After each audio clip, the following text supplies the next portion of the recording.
Radhe Krishna friends, मैं पायल आप सभी का स्वागत करती हूँ मेरे चैनल डेली कुकिंग विद पायल में। सबसे पहले तो आप सभी को जन्माष्टमी की बहुत बहुत शुभकामनाएं। आप सबकी जन्माष्टमी बहुत ही शुभ हो।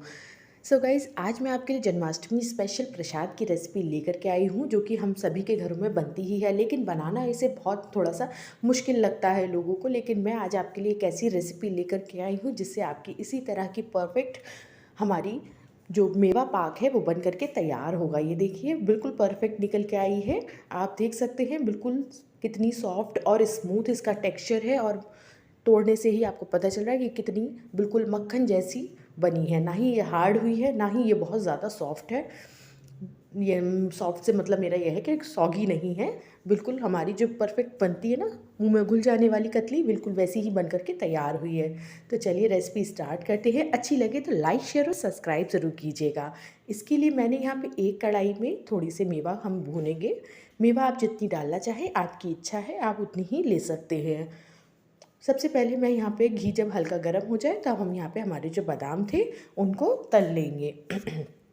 आप थोड़े घी में भी इसे रोस्ट कर सकते हैं, क्योंकि हम ये घी आगे तक यूज़ करेंगे तो ये हमारा सब यूज़ हो जाएगा। ये देखिए बिल्कुल लो फ्लेम पर हमें इसे भूनना है। और देखिए जब जैसे ही भूनेंगे ना, तो आप देखेंगे कि ये जगह जगह से आपको खुला हुआ दिखाई देगा, जैसे कि मूंगफली चटकती है ना, बिल्कुल वैसे ही।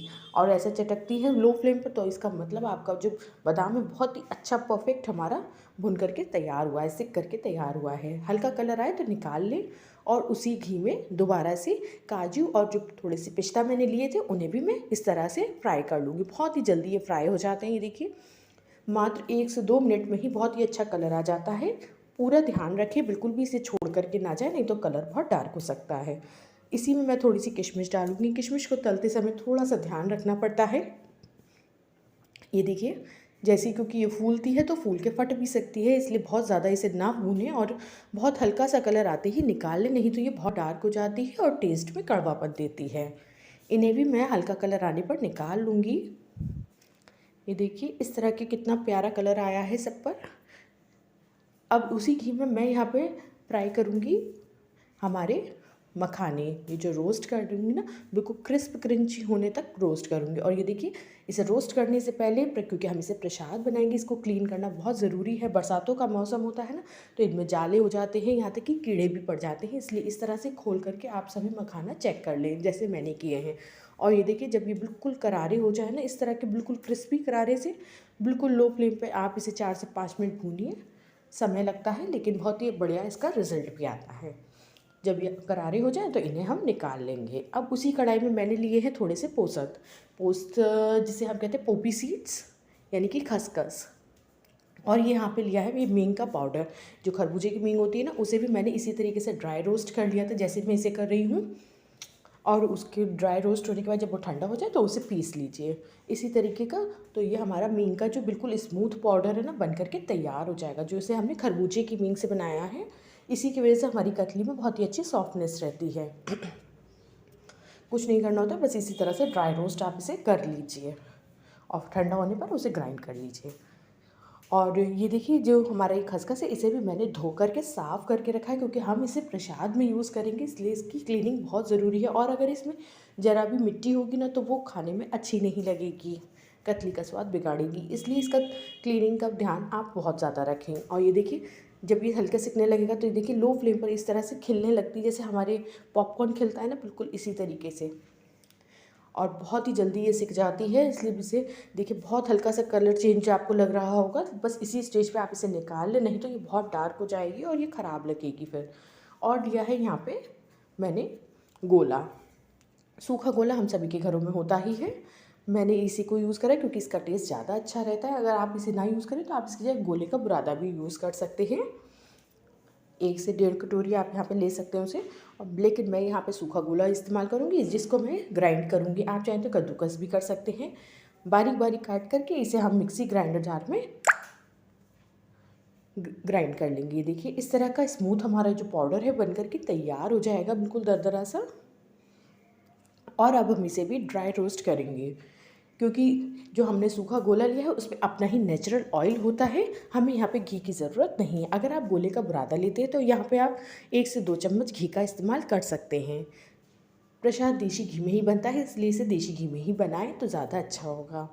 इन सबको हम अच्छे से रोस्ट कर लेंगे। और ये देखिए गोले का जो बुरादा है, हल्का सा कलर आते ही आप इसे भी निकाल लें। अब इसे मैं मीन का जो पाउडर था ना उसी में निकाल लूँगी। यहाँ पे मैंने मीन का पाउडर 1 कटोरी के आसपास लिया है। आप भी अंदाज़न जितना आपके पास अवेलेबल हो आप डाल सकते हैं, और अगर नहीं हो तो आप इसे स्किप भी कर सकते हैं। अब यहाँ पे जो मैंने खसखस के दाने थे ना जो ठंडे हो गए, तो मैं इसे भी ग्राइंड कर लूँगी। सभी मेवा को हम एक एक करके ग्राइंड करेंगे। मेवा को ग्राइंड करते टाइम आप इस बात का ध्यान रखें कि इसे पल्स मोड पे ही हमें ग्राइंड करना है, लगातार ग्राइंड ना करें, नहीं तो ये ऑयल रिलीज़ कर देगा और जो हमारा जो पाउडर है वो पाउडर फॉर्म में नहीं आएगा, इस गीला हो जाएगा और वो बिल्कुल भी अच्छा नहीं लगेगा।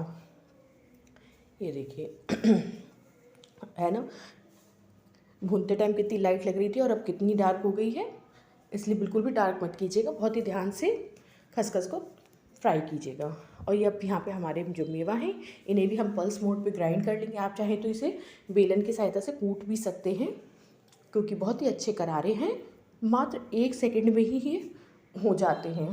इसे मैं इस तरह का निकालूंगी, इसका पाउडर ना बनाए, हल्का वाइट इसमें रहने दें। इसी तरह से भून लेंगे मखाने हमारे, ग्राइंड कर लेंगे। इसका भी हल्का बाइट आप रखें, बिल्कुल फाइन पाउडर इसका ना बनाएं। पल्स मोड पे 1 से 2 बार ही आप चलाएंगे और ये बहुत ही अच्छे ग्राइंड हो जाएंगे। ये देखिए, इसे भी हम इसी थाली में निकाल लेंगे।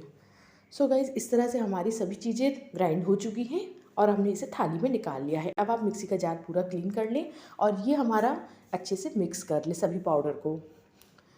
ये हमारा बहुत ही हेल्दी टेस्टी सा हमारा एक पाउडर बनकर के तैयार हो चुका, जो कि कैल्शियम, आयरन, एंटीऑक्सीडेंट से भरपूर है। आप इसको ऐसे ही बना करके एयरटाइट कंटेनर में भर के रख लीजिए, तो आपको जो होगा ना कि आप इस पाउडर को रोज़ अपने दूध में मिला करके पी सकते हैं। बहुत ही अच्छा ये आपका प्रोटीन पाउडर बन करके रेडी हो चुका है।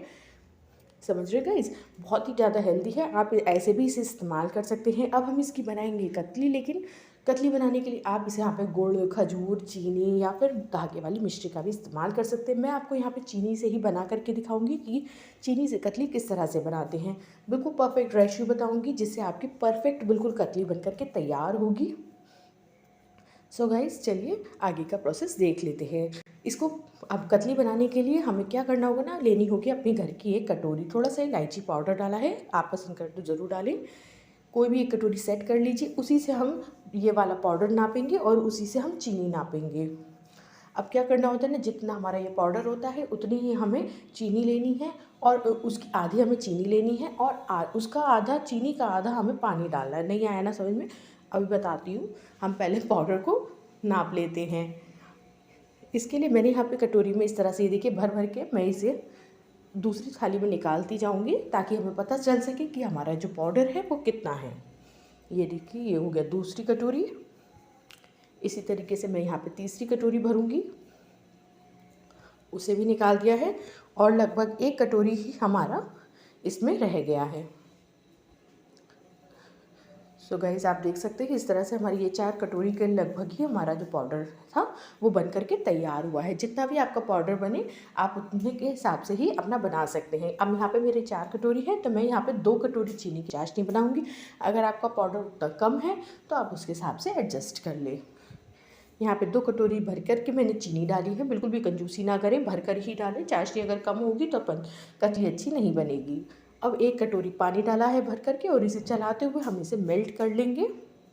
ये देखिए, बहुत ही क्या बढ़िया इसकी एकदम चाशनी पक रही है। 5 मिनट इसे करीब हो चुके हैं पकते हुए और ये एक चिपचिपी सी चाशनी बन करके देखिए इस तरह से तैयार हो गई है।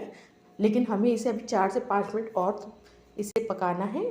थाली हम पहले ही ग्रीस करके रख लेंगे, जिसमें हम इसे जमाने वाले हैं। जिस थाली या ट्रे में आप जिस जमाएंगे उसे ग्रीस करके पहले ही तैयार रखें, क्योंकि मिलाने के बाद समय नहीं मिलेगा। 4-5 मिनट और पकाने के बाद जब हमारे लगे कि हमारी जो चाशनी है वो एक तार की हो गई है, तब हम इसमें ये हमारा जो पाउडर है इसे अच्छे से मिक्स कर देंगे। ये देखिए, सारा पाउडर मैंने इसमें डाल दिया। अब आप देखेंगे थोड़ा सा गीला लग रहा है। वैसे तो आप अगर इसे ऐसे ही जमाएंगे तो ऐसे भी जम जाएगी, लेकिन मैंने यहाँ पे 1 मिनट के लिए गैस जलाई है और इसको थोड़ा सा और सुखाया है। ये देखिए, इस तरह से बहुत ज़्यादा हार्ड ना करें। अगर ज़्यादा हार्ड कर देंगे तो ये बहुत ज़्यादा सेट होने में दिक्कत करेगी। ये देखिए, बिल्कुल स्मूथ है। आप देख सकते हैं थाली में बिल्कुल स्मूथली गिर रही है, इसका मतलब बिल्कुल सही बनी है। सारा हम इसमें ट्रांसफ़र कर देंगे थाली में। जो जो हमने ग्रीस करके रखी थी देसी घी से, हमने इसे पहले ही ग्रीस करके तैयार रखा था चिकना करके। और ये देखिए टैप करने से ही ये अपने आप स्प्रेड हो गई। और आप देखेंगे इसका कितना स्मूथ और शाइनी इसका टेक्सचर इसका आया है। ये देखिए हमें बिल्कुल भी हाथ लगाने की ज़रूरत नहीं पड़ी इसे सेट करने के लिए। बस अब आप इसे क्या कीजिए, टैप कर दीजिए और इसे रख दीजिए थोड़ा सा ठंडा होने के लिए 4 से 5 मिनट। जब आप देखेंगे 4 से 5 मिनट बाद ये देखिए हार्ड होने लगी ऊपर से, तो बस अब आप इतना लीजिए नाइफ़, कोई भी शार्प नाइफ़ लीजिए और उसकी हेल्प से आप इसमें जो है निशान लगा लीजिए कटिंग के, जितनी बड़ी आप इसे बनाना चाहते हैं, जिस शेप में आप इसे बनाना चाहते हैं। थोड़े से लंबाई में बनाइए और थोड़े से फिर हम इसमें चौड़ाई में लगाएंगे कट पहले ही लगा दें। अगर ठंडी हो गई तो थोड़ा सा उसमें दिक्कत होगी, हमारे जो पीसेस हैं वो साफ़ नहीं कटेंगे। ये देखिए इस तरह से पहले लंबाई में काटा था, अब इसे चौड़ाई में काटेंगे। आप चाहें तो वो जो काजू कतली वाला शेप होता है ना, डायमंड शेप, आप उस पर भी कट कर सकते हैं। ये देखिए हमारे प्रसाद के लिए बहुत ही परफेक्ट सी कतली बन करके हो रही है तैयार। ये मेवा पाक बहुत ही, जितना ज़्यादा खाने में टेस्टी है, सेहत में उतना ही ज़्यादा सेहतमंद है, हेल्दी है, कैल्शियम आयरन से रिच है, एंटीऑक्सीडेंट से रिच है। आप इसे किसी को भी दीजिए शरीर में ताकत के लिए। अगर आप इसे बना करके रख लेते हैं महीनों तक ये चलती है, ख़राब नहीं होती है। एयर टाइट कंटेनर में रखें और उसके बाद आप इसे थोड़ी देर फ्रिज में भी रख के स्टोर कर सकते हैं। सो हमारी ये बहुत बढ़िया बन करके हो चुका है तैयार। आप भी इसे बनाइए, खाइए, एंजॉय कीजिए। मिलते हैं नेक्स्ट वीडियो में, तब तक के लिए बाय बाय। और अच्छी लगे तो लाइक शेयर और सब्सक्राइब ज़रूर कीजिए।